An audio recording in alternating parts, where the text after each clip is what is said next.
and welcome to this week's Amazing If podcast. We're Sarah and Helen, the founders of Amazing If, a business that's all about helping people have happy careers. And this week we're going to be continuing our series all about confidence gremlins, where we're talking about the top 10 confidence gremlins that get in our way at work. This week we're going to be focusing on a really common confidence gremlin, which is a fear of being too young at work. Before we go into that, and Sarah and I are going to share some of our experiences of this confidence gremlin with you, just want to do a bit of a recap on what confidence gremlins are and why they matter in terms of your happy career. So confidence gremlins are the things that hold us back. They get in our way because they stop us from putting ourselves in situations where we think we might fail or people might think a certain thing about us. Really, a lot of confidence gremlins are based on assumptions. They're rarely ever true, but we have this thought in our mind that we just carry with us and then basically gets in our way of our happy career. And everybody has confidence gremlins, so this isn't just something that if you're new in your career, you might think, oh, I'm too young just affects me because I'm just starting out. This actually can affect you all the way through your career when you're going into new roles or wherever you are. Everyone has confidence gremlins. Some people have multiple confidence gremlins. Confidence gremlins can show up at different points and different things are triggered. What's really important is to have an awareness of those confidence gremlins, and that's what this series is all about, helping you to know what yours are and to give you some of those ideas to help you to overcome them. So let's get on to this week's topic of being too young. Sarah, what do you think this one's all about, and how do you think it gets in people's way in terms of their happy careers? So I think this is really common, I guess, especially when you are in the first 5-10 years of your career where, you're ambitious, you want to progress, there are lots of things you want to do, but you're very mindful of, you're often working with people who've got 10, 20, 30 years more experience than you. Yeah. And you're trying to figure out, what does that mean? Does that mean I can't apply for this promotion? Does that mean my opinion is less valid? And I think personally for me, certainly during the first part of my career, the thing that it impacted on me most regularly was actually almost not giving my opinion. Yeah. So I would almost defer to more senior people as soon as they gave their opinion, my automatic reaction to that was, well, they must be right. They must always be right because they're more experienced, they know more than me. And actually, I'm not sure my point of view is going to be that much appreciated, or is it even valid? So actually, is it even worth offering? And actually, when I reflect on that now, that meant that in some ways I almost stopped thinking for myself at times because I would just think, well, these people who are more important and older than me and more experienced than me are going to figure out the tough stuff or the harder stuff. That's not really my job. I'll just go away and kind of do what I then need to do and try and do a good job of that and basically agree with everything they say because isn't that what I'm meant to do? So do you think it disappears then, sort of, I don't know, when you're 5 years in, you've been on a graduate programme or something like that, you've done your first couple of jobs and then this is gone, or do you think it can still play a part later on in your career? I think it can still play a part later in your career because it's almost a mindset thing. And so actually, even now when I've been working for, 13, 14 years, I still have certain experiences where, let's say you're leading a team where you might be leading a team with some people in your team who are more experienced than you are. Yeah. And you might think, well, am I too young to be in this role? Or you might want to progress to a role where actually the other candidates that are interviewing for that role are going to be way more experienced than you, but you still feel like actually you could add value in that role. And so actually I think it's something that if it's something that affects you, it does stay with you, or certainly it has for me. I think it gets more heightened as well if you are the type of person who might look to kind of validate yourself by comparing yourself to other people. Yeah, that's true. Because whether that's you're looking at other people and thinking, oh, they know more than me, which might be that confidence gremlin about not knowing enough, or whether it's this one you're thinking, well, they're older than me, they're probably going to be seen as more credible. I think if you're that person, you're going to start assessing that age gap in a way that probably isn't that helpful. Whereas I think what's more helpful to you is to say, regardless of age, this is what I'm great at, this is what I know, this is how I add value. And yes, there may be an age difference. I've often found, I guess with my career, that when I've sat on different teams and different leadership teams, I've often been the youngest one, I still am today, but I don't look at age as a determinant of my value. And if I did, I'd probably end up thinking I'm not going to be very good. There's just no point doing that. I look much more on what can I contribute. And actually, if you look at things like reverse mentoring, sometimes being younger, in fact, a lot of time being younger, can have a really big benefit to people. So maybe things with like digital skills and technology skills, the fact that you're younger and that may be more of a native skill set to you can be a real advantage if you know how to use that to create kind of value for yourself at work.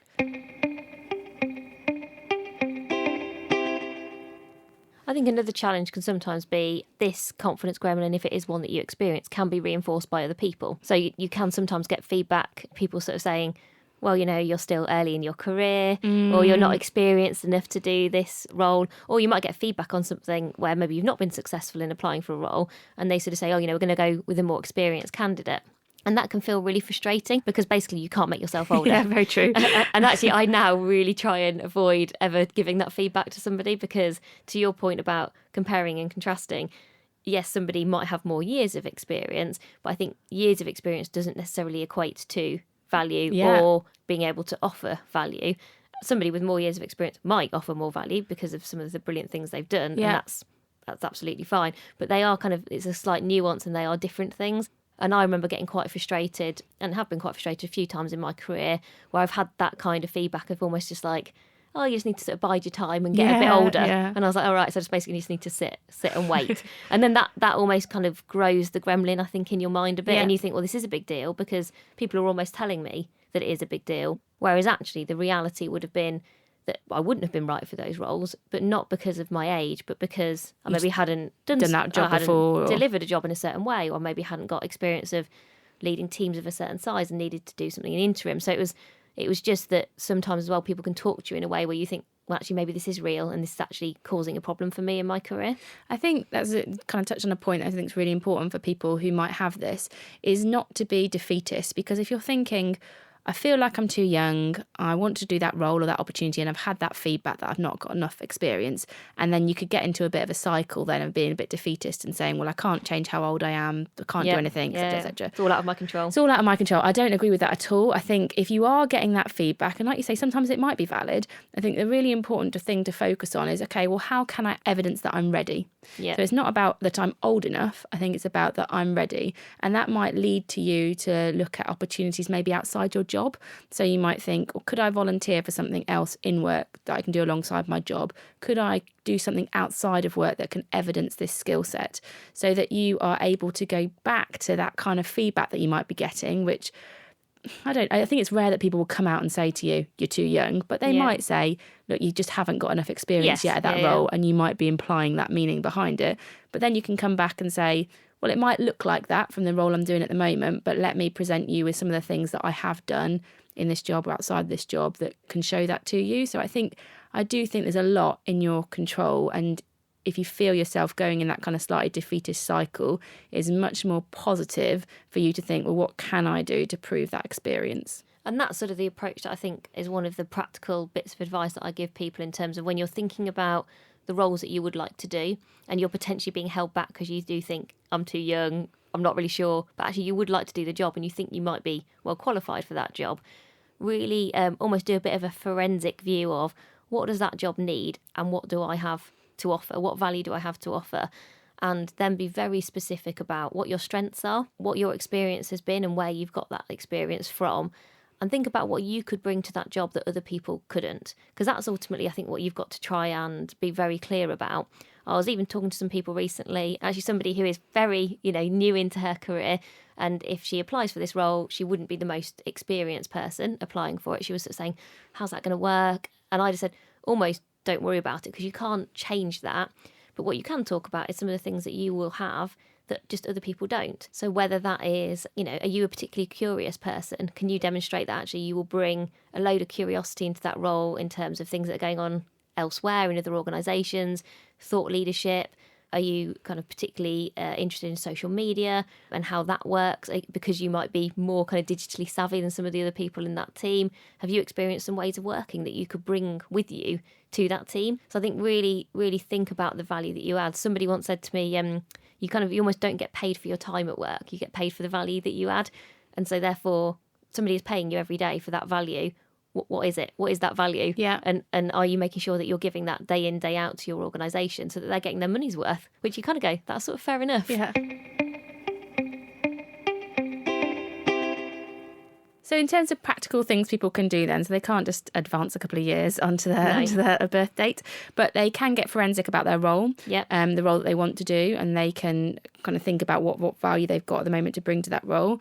They can take a bit more ownership rather than being quite defeatist and think, well, how can I go outside of my current role to maybe fill some of those gaps so I can prove that I've got evidence that I can do that job?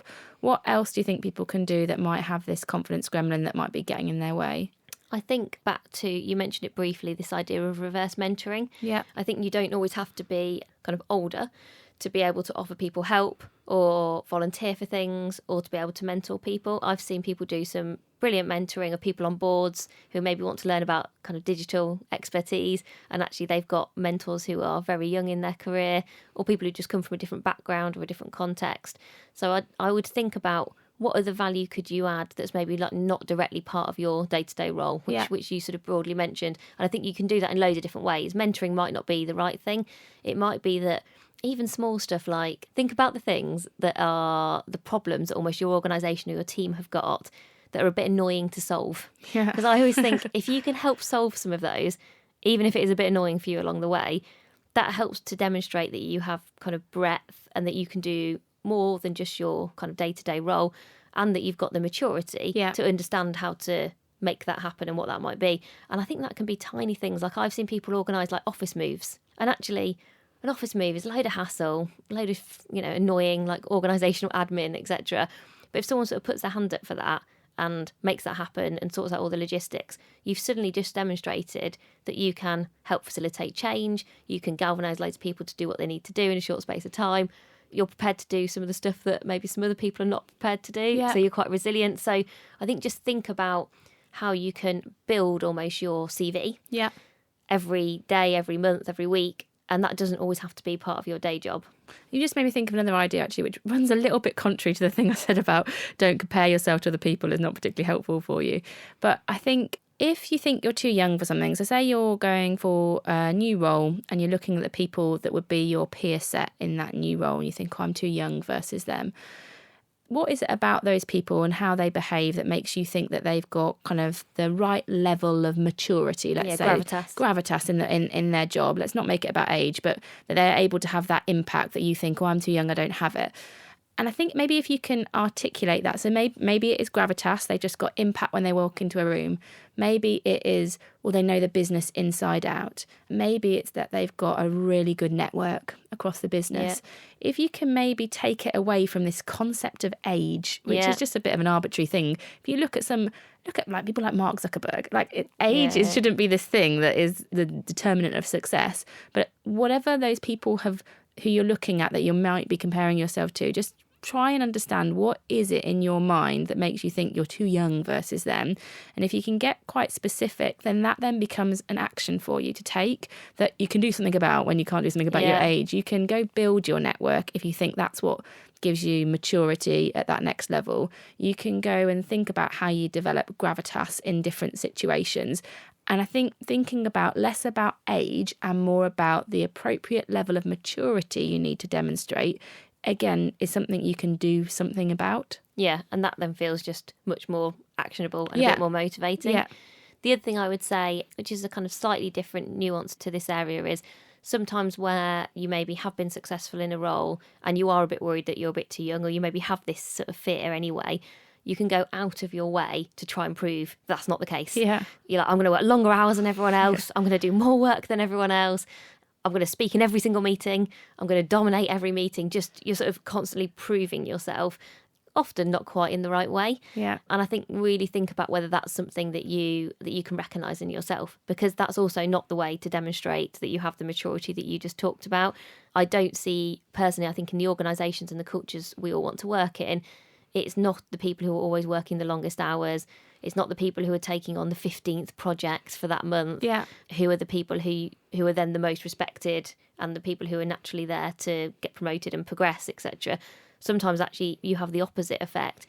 You just feel like it's almost either very transparent, you sort of are trying overly hard, and that doesn't feel very authentic, and people who are not being authentic are harder to spend time with because they're just, you can tell they're not being themselves and not being natural. And it's sometimes the perception then becomes, well, they can't manage their workload. They've got too much on. They're not ready for the next step. They're not ready. They're overloaded. So I think just be a bit careful. I see that sometimes in people where, and it's really hard to not let yourself fall into that trap, because maybe you're suddenly doing a leadership role for the first time and you just feel like, well, I couldn't possibly leave the office until every other single person's left. Yeah. And just think about, is that really true? Or is it okay to leave the office and not to be doing 4 million projects? Is that really the way you want to prove yourself? And actually think about, what does it really mean to lead that team? So just don't fall into that trap of trying to prove you're not too young. I need to do more by just doing more and more and more. I think, and maybe get yourself a mentor, somebody that observes you at work and can give you some really objective feedback on that, because you might not even be apparent of the way that some of your behaviours might be influencing your perception. If this is a really big confidence gremlin for you, sometimes I think it can blind you a little bit to how you might be behaving in certain situations. Yeah, that's good advice. So thank you. I think we've given people lots of different tips around that one. And hopefully if this is a confidence gremlin for you, you're going to be able to kind of move forward with it and do something actionable with it. Don't forget that if you are going to start to work on this confidence gremlin, it might feel a bit uncomfortable. It might feel a bit difficult. That's completely normal. Don't think that you're failing or struggling if you're doing that. They're always hard. You're trying to change your own behaviours and your assumptions. But I think just recognise when you're doing things and kind of reward yourself in whatever that looks like for you when you're moving forward with things. It will help you to realise that you are making momentum and you are kind of building and stopping this confidence gremlin from holding you back. And that's it for this week. Thank you very much for listening to this week's episode on I'm Too Young as our confidence gremlin of the week. If you haven't already subscribed, you can catch up on our 10-part series on confidence gremlins by subscribing on iTunes. And if you want to find out more about overcoming your confidence gremlins, we've also got a book that you can get on Amazon. We would love to hear from you about your ideas for confidence gremlins that maybe you've had and some of the solutions that you've put in place to overcome them, and also get your ideas for future podcasts. You can tweet us at amazing_if and we'll get back in touch with you. And until the next time, have a great week. Goodbye. Bye.